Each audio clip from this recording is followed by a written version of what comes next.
आज शाम मीटिंग है, पार्टी के संगठन की मीटिंग है और भी आइंदा नेक्स्ट संडे को का मंगरोल में है ना, मंगरोल में है और कंटिन्यूस प्रोग्राम है ये चुनाव की तैयारी के सिलसिले में आने वाले विधानसभा के। तो इसीलिए हम आ रहे हैं और आते रहेंगे। अभी आप कुछ पूछना है तो बताइए। एक एक करके हाँ, गुजरात विधानसभा में आपकी पार्टी कितने सीटों पर चुनाव लड़ेगी? तो अब अभी इतना जल्दी बताना आपको सही नहीं होगा, मगर ये बात बिल्कुल सही है कि हम चुनाव लड़ेंगे, ज़्यादा सा सीट पर लड़ेंगे, अच्छी ताकत से लड़ेंगे। कितने सीट नंबर क्या होगा वो सब आपको चुनाव के करीब जब आएगा हमारे गुजरात के जो पार्टी के अध्यक्ष है जनाब साबिर भाई साहब आपको, मीडिया साहब को और पब्लिक को बताएंगे। किन मुद्दों को लेकर जनता के बीच जाएंगे अगर हम चुनाव लड़ते हैं? नहीं, मुद्दे तो बहुत हैं। मुद्दे हैं, महंगाई का मुद्दा है, बेरोजगारी का मुद्दा है, शिक्षा का मुद्दा है, विकास का मुद्दा है, अल्पसंख्यक समाज की एक पॉलिटिकल लीडरशिप को मजबूत बनाने का एक मुद्दा है। तो ऐसे बहुत से मुद्दे हैं। पुणे में राज ठाकरे जी ने आपके ऊपर कटाक्ष किया है, आपकी पार्टी को बहुत गंभीर आरोप लगाए, आप क्या कहेंगे इसके बारे में? कौन है ये? राज ठाकरे जी ने मैं नहीं जानता उसको। ओवैसी जी, आपकी लीडरशिप को लेकर जो माइनॉरिटी है और बैकवर्ड कास्ट है वो आगे देख रहे हैं कि एक उम्मीद से आपको देखा जा रहा है, क्या आपको लगता है कि आप इस उम्मीद पे खड़े उतरेंगे? नहीं, इंसान को उम्मीद सिर्फ अल्लाह से रखनी चाहिए और मैं भी अल्लाह से उम्मीद रखता हूँ। हाँ, कोशिश करना मेरा काम है, मैं कोशिश कर रहा हूँ पूरे इखलास के साथ। मेहनत मैं अकेला नहीं बल्कि हमारे साथ में जो हमारी MIM के तमाम जिम्मेदारान हैं, कोशिश हम सब मिलकर बहसीत टीम वर्क कर रहे हैं और जो भी आवाम हमसे हो सकेगा हम कर रहे हैं। जो भरोसा कायम हुआ है, हमारी पूरी कोशिश ये होगी कि उस भरोसे पर शर्मिंदा किसी होने ना दे और कोशिश करते रहेंगे। हमारा काम कोशिश करना है। सर, राज ठाकरे को आप नहीं पहचान रहे, ऐसा कह रहे हैं? ये वही राज ठाकरे जिन्होंने औरंगजेब की मजार को लेकर भी टिप्पणी की। आप पहचान लिए तो बस है ना, मेरे को क्या करना है, मुझे मैं नहीं जानता। सर, गुजरात में BTP के साथ कोएलिशन जो हुआ था, BTP के साथ कोएलिशन हुआ था, अपकमिंग अभी BTP ने आपके साथ कोएलिशन कर दिया है, तो now what is our future step? नहीं, देखिए, हर पॉलिटिकल पार्टी को इख्तियार है कि वो अपनी पार्टी के अच्छाई के लिए जो करना करे, हम भी करेंगे और हमारी पार्टी भी करेगी अलायंस। अभी से बताना बहुत जल्दी हो जाएगा, मगर जरूर करेंगे। कौन सी पार्टी के साथ अलायंस होगा? एक आप एक सवाल पूछने नहीं उनको पूछने हो गया, पूछ ले सवाल, दूसरों को आपका सवाल का जवाब दे चुका, आप बोलिए सर। सर, ज्ञान वापिका जो देश भर में चर्चा बन रहा है, तो क्या भाजपा उसको मॉडल की तरफ पूरे देश में लागू करेगा?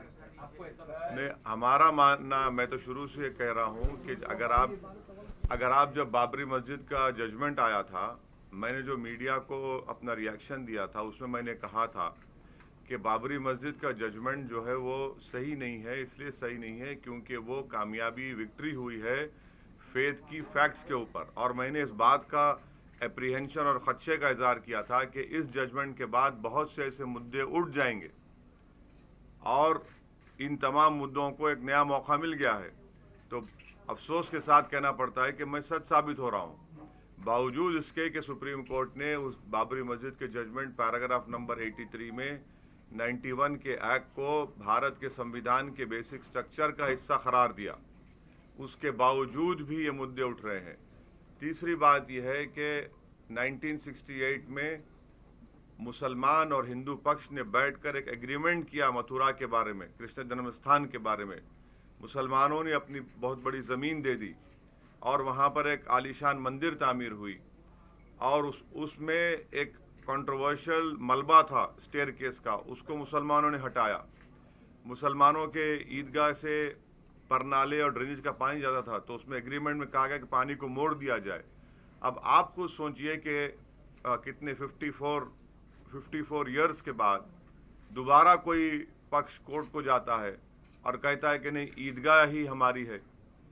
तो इसीलिए हम ये आपसे कह रहे हैं कि 91 के एक्ट का जो है वो लोअर कोर्ट को, कोई भी कोर्ट को जा सकता है, किसी को रोक नहीं कर सकते आप, मगर कोर्ट को उसी स्टेज पर उसको ख़त्म करने की ज़रूरत है कि भाई 91 का एक्ट है और आप इसको नहीं ला सकते।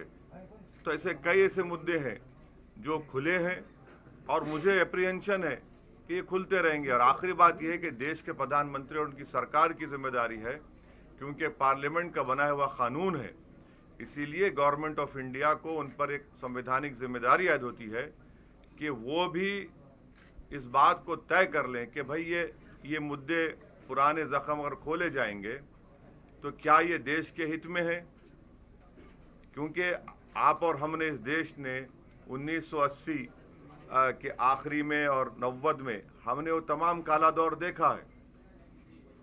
अगर हम देश को आगे लेके जाना चाहते हैं, देश में बहुत ज़्यादा मुद्दे हैं, महंगाई का मुद्दा है, इस देश में हमारे वतन अजीज़ में पूरे विश्व में अगर सबसे ज़्यादा नौजवान बेरोजगार है तो यहाँ पर है। इन्फ्लेशन अगर इतना नहीं बढ़ा था, अभी इन्फ्लेशन इतना बढ़ चुका है, तो ये तय करना पड़ेगा। सर, आपका ऑब्जर्वेशन गुजरात के लिए जो home state of prime minister Narendra Modi का है, तो what is your observation about the youth employment and other aspects of political party? तो अगर आप देखेंगे यहाँ पर मुसलमानों की आबादी और हमारे पटेल भाइयों की और बहनों की आबादी बराबर है। उनके पास से ज्यादा एमएलए जीत कर जाते हैं, ये उनकी पॉलिटिकल लीडरशिप की और उनके पॉलिटिकल अवेयरनेस की कामयाबी है। How many percent? एक minute, you cannot cross question me. No, listen to, no, you have the right to ask me a question, I have the right to answer. You cannot stop me from answering. Either You it are is, misquoting it. no, You are misquoting. No, who are you? Patels are 19%, Muslims are 9%. अभी मेरे को बोलने देंगे आप, या तो फिर आप आके बैठ जाइए, आप प्रेस कॉन्फ्रेंस कर लीजिए, अच्छा हो जाएगा। अगर आप अपनी आवाज से इतनी मोहब्बत करते हैं तो मैं कुछ नहीं कर सकता ना। तो इसीलिए मुसलमानों की एक पॉलिटिकल लीडरशिप और उनके रिप्रेजेंटेशन को आगे बढ़ाने की बेहद ज़रूरत है। चाहे सच्चर कमेटी हो, रंगनाथ मिश्रा कमीशन रिपोर्ट हो, एनएसएसओ का डेटा हो, वो सब ये बताता है कि गुजरात में मुसलमानों का जो social, economic, educational, health status है वो आदिवासियों के बाद उनका ख़राब है। तो इसीलिए ये आपके सवाल का जवाब है। सर, अभी संस्कृति मंत्रालय ने कुतुब मीनार में खुदाई की परमिशन दी है एएसआई को, उसको लेकर क्या कहेंगे? संस्कृति माने एएसआई ने, कल्चरल ने, कल्चरल मिनिस्ट्री खुदाई की कुतुब मीनार।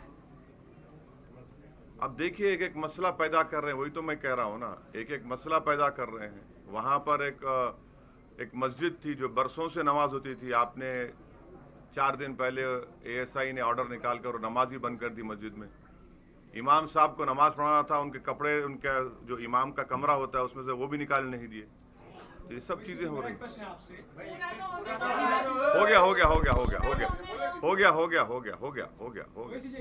ज्ञानवापी गेट जो मॉस्क का है, या फिर ताजमहल की बात की जाए, या फिर लाउड स्पीकर्स की बात की जाए, ऐसे नैरेटिव क्रिएट किए जा रहे हैं शासक पक्ष द्वारा। क्या आपको लगता है कि कॉन्स्टिट्यूशन की मदद से आपको कहीं ना कहीं हक पर रहकर इसके लिए लड़ाई एक हाथ करके विरोध पक्ष के साथ जुड़ के करनी चाहिए? अरे भाई, जिनको जो दूसरे पार्टीज हैं, जिनको आप लोग सेकुलर बोलते, वो तो खामोश बैठे हुए हैं ना, बोलते ही नहीं है कुछ।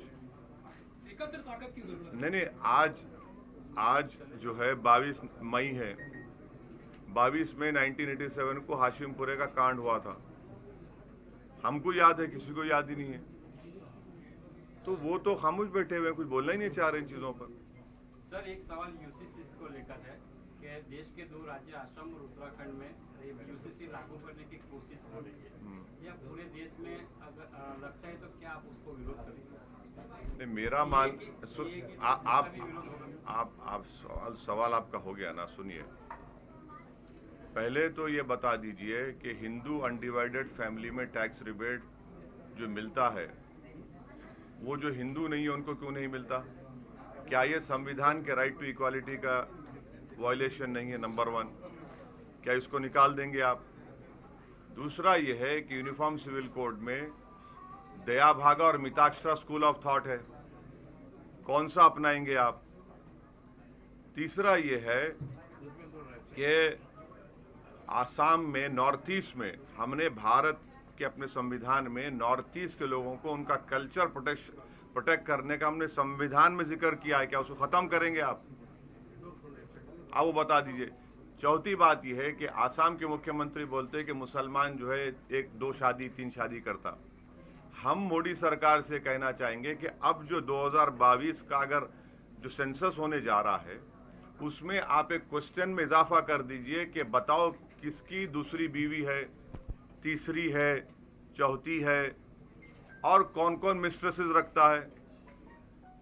पहले जब मेरे ख्याल से आज से 30-40 साल 50 साल पहले, टाइम नहीं मालूम, ये सवाल पूछा था किसके कितने बीवियां हैं। जब वो लास्ट सेंसस में सवाल पूछा गया था तो मुसलमान और हमारे हिंदू भाई में ज्यादा फर्क नहीं था।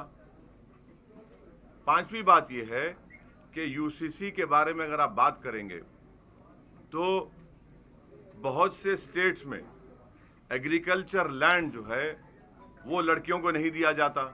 आप देने तैयार है क्या? एक और बात आपसे कर रहा हूं, हिमाचल प्रदेश में एग्रीकल्चर लैंड कोई खरीद नहीं सकता, खरीदने देंगे आप? हाँ। और एक और बात है, भारत के संविधान में डायरेक्टिव प्रिंसिपल कॉन्स्टिट्यूशन का पार्ट 4 का हिस्सा है।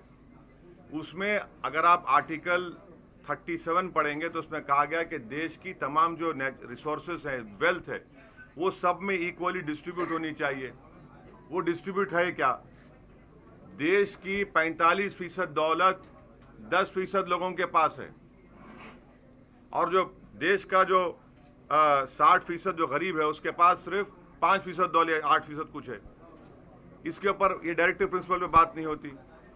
एक और डायरेक्टिव प्रिंसिपल है पार्ट 4 में 44 से हटकर कि शराबबंदी होनी चाहिए। भाई गुजरात में तो शराबबंदी ऐसा पूरे देश में कर दो ना। आप अल्कोहल को बंद करो, क्यों नहीं बंद करते? महिलाओं पे जुल्म होता, एक्सीडेंट होता, एक नस्ल बर्बाद हो जाती शराब और सब पीकर। तो ये डायरेक्टिव प्रिंसिपल पर आप क्यों नहीं बात करते? बेरोजगारी का जिक्र है डायरेक्टिव प्रिंसिपल में, आर्टिकल 38 होगा शायद वो, उस पर आप बात नहीं करते, खाली 44 पे पड़े हुए हैं आप। और एक और बात सुनिए, आसाम में एक तरीका है डिवोर्स करने का। क्या तरीका है मालूम आपको? एक दूसरे पर छोटा पत्थर फेंक लेते, डिवोर्स हो जाता। आप बंद खत्म कर देंगे क्या उसको? आखिरी बात, लॉ कमीशन ऑफ इंडिया ने एक रिपोर्ट में कहा कि भारत में यूनिफॉर्म सिविल कोड की जरूरत नहीं है। ये भी झूठ है क्या? हम ये कह रहे हैं कि भारत की जो खूबसूरती है वो पूरे विश्व में नहीं है और आप उस खूबसूरती को सेलिब्रेट करिए। अगर आप बोलेंगे नहीं यूनिफॉर्म, आप क्यों मुसलमान खिलाफ है, मैं आपसे रिक्वेस्ट करूंगा कि आर्टिकल 29 पढ़िए संविधान का। उसमें आपके और मेरे कल्चर का प्रोटेक्शन का राइट दिया गया है। तो मैं अपने कल्चरल प्रोटेक्शन के राइट की बात कर रहा हूं और फंडामेंटल राइट डायरेक्टिव प्रिंसिपल से ज्यादा अहम होता है। वो एनफोर्सेबल है कोर्ट्स ऑफ लॉ में। आप डायरेक्टिव प्रिंसिपल को फंडामेंटल राइट नहीं बना सकते मोदी सरकार या बीजेपी सरकार। सर, आप चुनाव की तैयारी को लेकर मतलब गुजरात में आए सर। गुजरात में ऑलरेडी एक पार्टी अपनी ताकत के साथ आगे बढ़ रही है, लड़ रही है सर। कौन? तो सर उस पार्टी के सामने सर गुजरात में आपकी किस तरह की तैयारियां होगी सर? ग्राउंड लेवल पे कौन सी पार्टी है वो? गुजरात में है सर एक पार्टी। कौन, क्या नाम है? सर आपको भी पता नहीं, होगा। मेरे को नहीं पता है सर भाई। You know very well. अरे आप नाम बोले डर क्यों रहे हैं? आम आदमी पार्टी सर। अरे बोलो ना प्यारे। कांग्रेस से लड़ रही है सर। मेरे को क्या मालूम, मैं तुम्हारे इतना तरह नहीं सर, अक्लमंद नहीं हूँ आप मैं। नहीं जानते सर, ऐसा हो ही नहीं अरे सकता। बिल्कुल नहीं जानता हूँ। आप नाम ले नहीं ले रहे तो क्यों ना, नाम ले लो सर ना। आप मेरे सवाल का प्लीज जवाब दीजिए। अरे वो अपना काम करे, हम अपना काम करेंगे, उसमें क्या करने का है। मगर एक बात सुनिए, जब दिल्ली के दंगे हो रहे थे, सुनिए, जब दिल्ली के दंगे हो रहे थे तो वहां के मुख्यमंत्री जो है वो उनके पास लॉ एंड ऑर्डर नहीं है, मगर वो कहाँ बैठे थे? वो मुख्यमंत्री थे तो उनका काम था कि वो लोगों को समझाते, अपनी जिम्मेदारी का एहसास दिलाते और जाते। मगर वो महात्मा गांधी की समाधि पर मौन करके बैठे हैं। अभी परसों दिल्ली में डेमोलिशन हुआ, गायब, नजर नहीं आते कहीं पर भी वो मुख्यमंत्री। अब बाद में 1 महीने 1.5 महीने के बाद पॉलिसी डिसीजन लेते हैं कि वो ऐसा हो रहा है, ये हो रहा है, तो वो करें, हमारा कोई इतराज नहीं है। हर पार्टी अपना काम करेगी, डेमोक्रेसी है, लोकतंत्र है। सर इसी के रिगार्डिंग एक क्वेश्चन पूछना चाहूंगी। हमेशा बोला जाता है डेमोक्रेसी है, लोकतंत्र है, लेकिन इसी लोकतंत्र में एक कम्युनिटी को टारगेट बनाया जा रहा है और वो कम्युनिटी हंसी खुशी अपने ही गाल पे तमाचा मार के लाल करके खुश हो रही है that we are living in a democracy, we are so secular. इस पे आपका क्या व्यू है? नहीं, देखिए, मैं मायूसी को और डिफीटिज्म को कबूल करने तैयार नहीं हूँ। नहीं, मेरा सवाल, मेरा जवाब सुनिए। तो हमको ये उन लोगों से कहना है कि आप लोकतंत्र में मायूस मत होइए। आपको अपने हक के लिए जो भारत के संविधान ने दिया उसके लिए आपको लड़ना चाहिए, और वैसा कैसा कि भाई अपने मुंह पे तमाचा मार के, हाँ वो छोड़ दीजिए। इसीलिए वो सेकुलर, वो नाम के सेकुलर हैं, उनका सेकुलरिज्म कुछ नहीं है। उनका एक पार्टी का लीडर एक ट्वीट करता है कि जब जमीन पर एक ताकतवर दरख्त गिरता है तो ऐसा होता है। तो हमारा काम यह है कि उस तबके के लोगों को नाउम्मीदी से निकाले, अगर नाउम्मीदी उनके पास है, और उनको उम्मीद की किरण उनको बतानी चाहिए कि देखो ये लोकतंत्र है। अगर आप घर के दरवाजे बंद करके बैठेंगे, विंडोज बंद करके बैठेंगे तो कुछ नहीं होने वाला है। आपको अपनी आवाज को उठाना है, अपने पॉलिटिकल राइट्स के लिए लड़ रहा है जिसमें आपके रिप्रेजेंटेशन में इजाफा होगा, वो काम हमको करना है। और लोकतंत्र में कोई मायूस नहीं होना चाहिए। ये लोकतंत्र की कमजोर नाकामी होगी, खुदा ना खास्ता अगर ऐसा हो। गुजरात विधानसभा असेंबली इलेक्शन में बीटीपी किसके साथ रहेगी? क्योंकि उनको रिझाने के लिए आप तो पहले से ही मैदान में उतरे थे, अब आम आदमी पार्टी भी आ गई है, मुलाकात भी हुई है सीएम के साथ। देखिए मैडम, मैं AIMIM का एक सिपाही हूँ, मैं किसी और पार्टी का स्पोक्स पर्सन नहीं हूँ मैडम। मैं आपको गलत फहम, अरे उनसे पूछिए ना, मैं कैसा बोलूंगा? अरे मैं कैसा बोल, अरे मान ना मान, मैं तेरा मेहमान कैसा होगा? अरे मेरे को क्या मालूम, अरे मेरे को क्या मालूम। अब कल तुम कहाँ जाओगे, मैं कैसा बोलूंगा? ये तो गलत बात है ना भाई। अरे सुनिए, मैं आपका इसका जवाब दे चुका हूँ। अरे देखिए, मेरे को इलेक्शन लड़ना है, हर किसी को इलेक्शन लड़ना है। अब वो कैसा लड़ेगा, मैं कैसा जवाब दूं? अरे भाई उनसे पूछ लीजिए, मैं तो अपना मैं आपको कह रहा हूँ, सुनिए ना, आप पूछ लीजिए उनसे। हम तो चुनाव लड़ेंगे, वो हर पार्टी कैसा लड़ेगी वो मैं कैसे बताऊंगा? हाँ वो होगा, वो बताएंगे आपको, अभी बहुत जल्दी है, बताएंगे। हाँ नहीं, अभी बढ़ गए हम लोग, A टीम हो चुके हैं।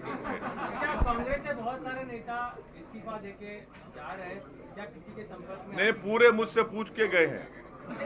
नहीं, मैंने पूरे मुझे पूछा है।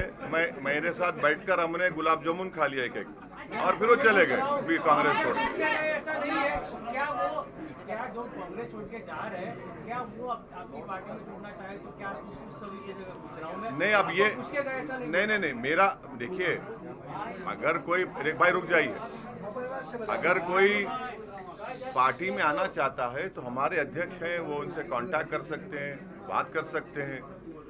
मगर अब जैसा उनका भाई का सवाल था, वो जा रहे हैं, उसका जिम्मेदार मेरे को देंगे क्या?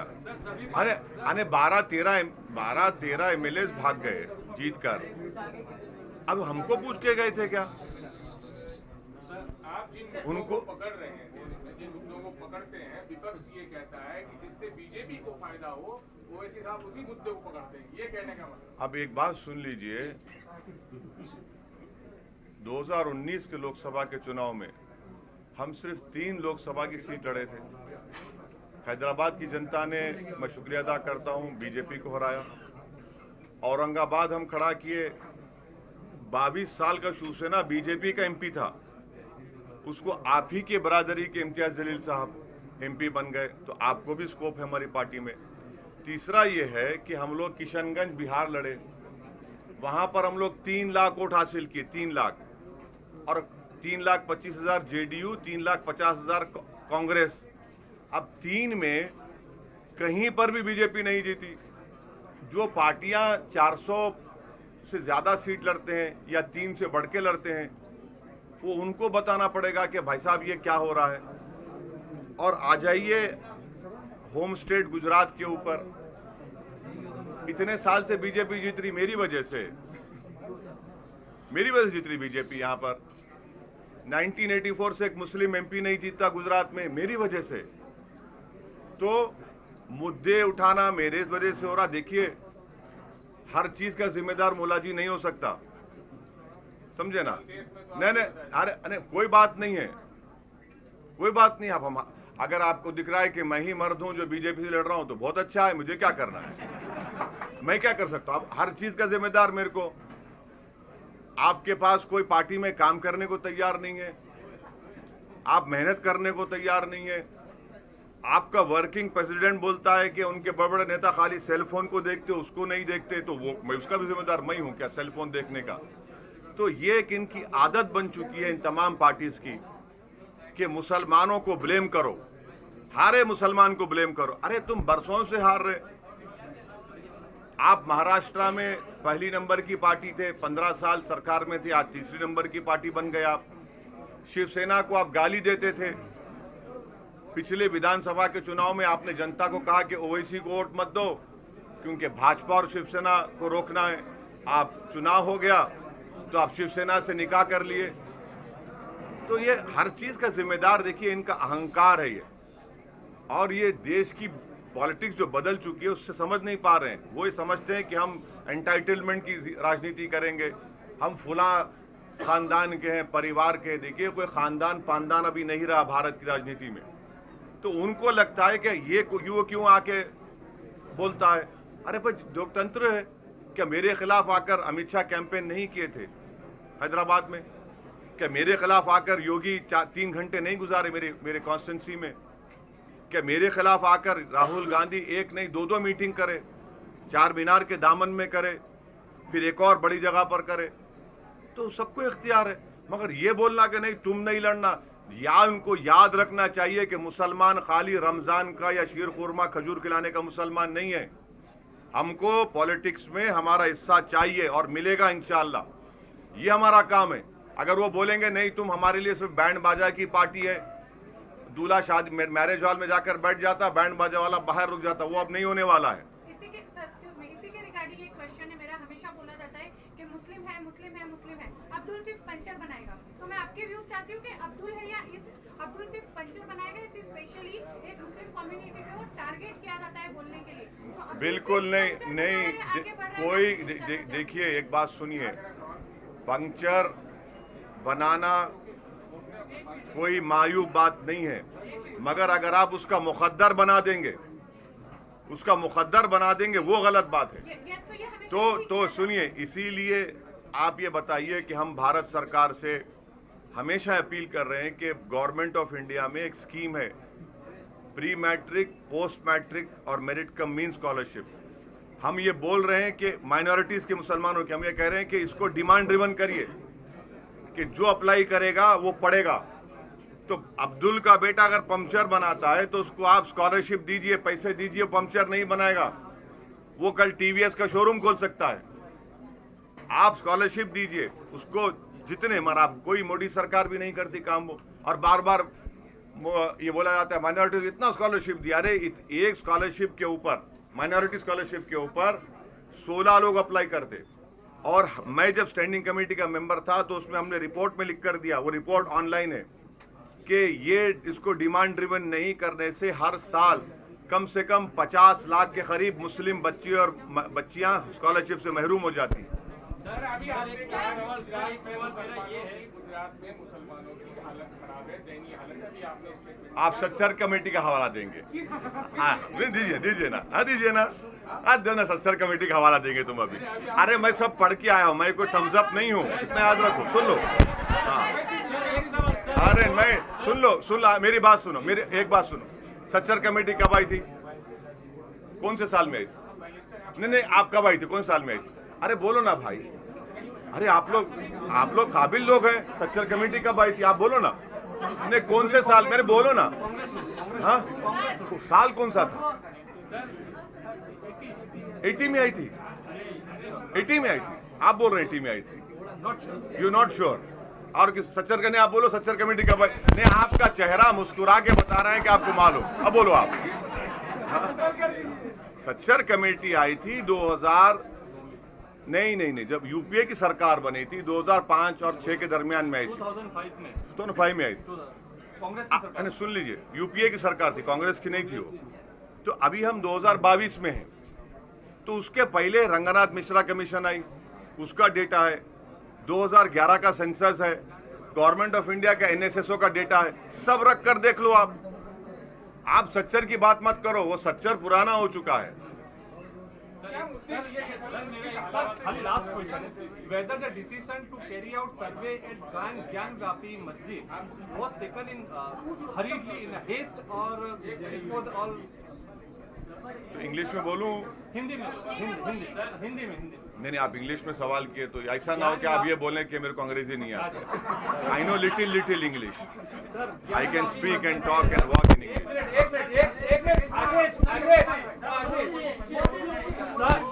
ज्ञान-वापी मस्जिद के अंदर जो डिसीजन लिया गया है सर्वे का, वो डिसीजन इनका आपका आता हूँ, कहीं नहीं जा रहा हूँ मैं।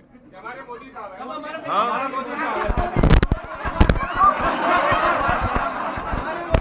आपको खड़ा रह के सलाम करूंगा, उनको नहीं, गलत फहमी ना लो। ज्ञान-वापी मस्जिद के अंदर एक मिनट सम्मान करते हैं आप। हाँ, नहीं यूएपीए लग जाएगा, नहीं तो उधर आप पे नहीं लगेगा साहब। नहीं लगेगा। आप डील कर लिए क्या? सर ये डिसीजन हेस्ट में लिया था या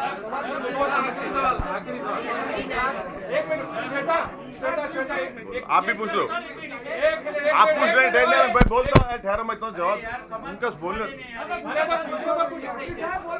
बोलिए मोदी साहब बोलिए। समाज के लिए अगर पार्टी छोड़ने का अगर कुछ ऐसा संजोग बना तो क्या करोगे? कौन सा निर्णय लोगे? समाज को पकड़ोगे या पार्टी को पकड़ के रखोगे? समझाने में क्या मतलब? भविष्य में आप बोलते हो कि मुसलमानों को न्याय नहीं मिलता है, ठीक है, और ऐसे माहौल में अगर पार्टी को पकड़ के रखोगे या समाज के साथ चलोगे आगे जाके? Sir, he is asking in future if circumstances persist, will you hold your religion or the people? नहीं, रिलीजन नहीं बोल रहे, पार्टी बोल रहे वो। Or the party is asking.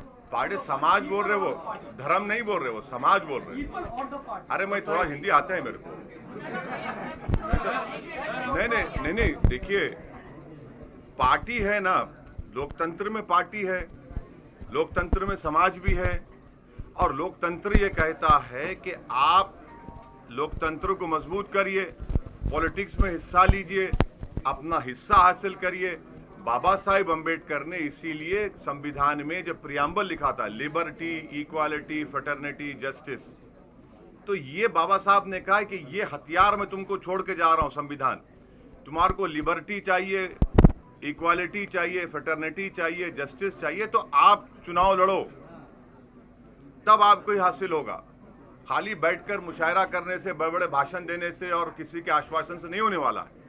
तो इसीलिए ये हम संविधान को मजबूत करने के लिए चुनाव लड़ते हैं, ताकि ये लिबर्टी, इक्वालिटी, फ्रेटर्निटी, जस्टिस को हासिल किया जाए। तो आप इसको अलग अलग क्यों देख रहे हैं? मेरे को समझ में नहीं आ रहा। अलग देखने की आवश्यकता ही नहीं है इसमें। सर मेरा सवाल ये है कि सर आप जिसको पहचानने से मना कर रहे हो, उसके भाई ने औरंगाबाद में बाजार के ऊपर 5 दिन के लिए आपने देखिए, आपने किसी एक शख्स का नाम लिया था, मैंने कहा नहीं जानता उसको। हाँ, नहीं जानता हूँ ना, अब छोड़ो ना उसको, इतना अहमियत तुम लोग क्यों देते? अरे छोड़िए ना। सर, आपको क्या लगता है कि राज ठाकरे महाराष्ट्र चुनाव में या राजनीति में इतना अहमियत नहीं रखते? अरे कौन क्या बोलते, मेरे को क्या करना है? मेरा हाल तो भारत की राजनीति, सुनिए, मेरा हाल तो भारत की राजनीति में कि लैला का है, हर आदमी मेरे पीछे पड़ा हुआ है, राज ठाकरे सब पड़े हुए हैं। लैला है ना, उनको बोलना जरूरी है मेरे बारे में। बोलो।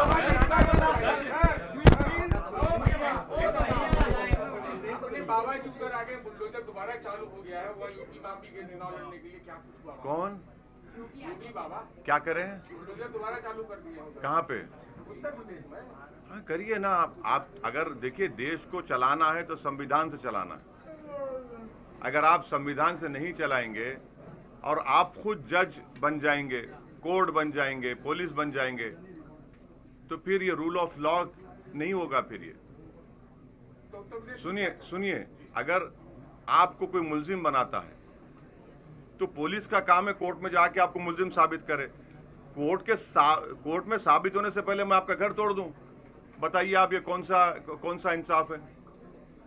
ये कोई बिलीव करेगा कि आप तय करेंगे नहीं ये क्रिमिनल है मैं तोड़ दूंगा? नहीं भाई, कोर्ट से साबित करिए ना।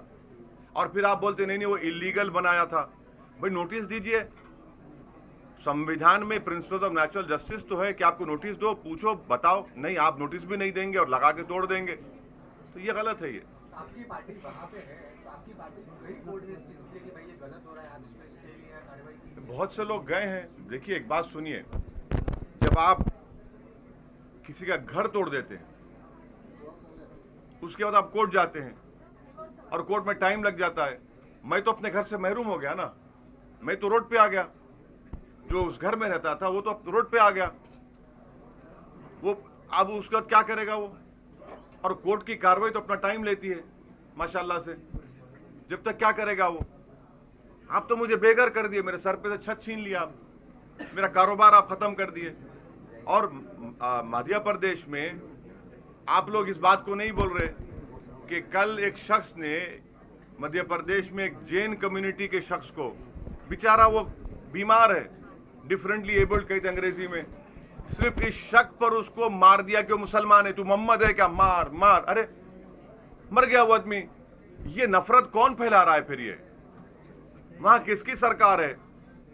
और फिर उसी मध्य प्रदेश में वसीम शेख नामी जिसके हाथ कटे हुए हैं उस पर इल्जाम लगाएगा पत्थर फेंका रहे, उसका हाथ कटा हुआ है, कौन सा पत्थर उठा पाएगा? आपने दुकान को तोड़ दिया उसके।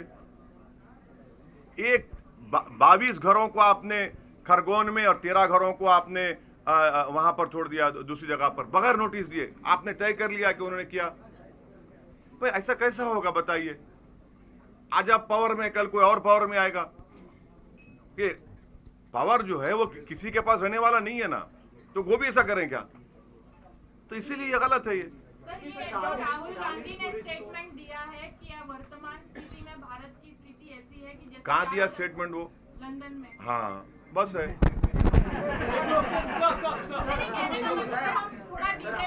अभी छोड़ दीजिए ना, मेरा आपका, अरे कांग्रेस से पूछिए, मैं उनका ना, मैं इन लोगों पे टाइम नहीं खराब करता। किसने?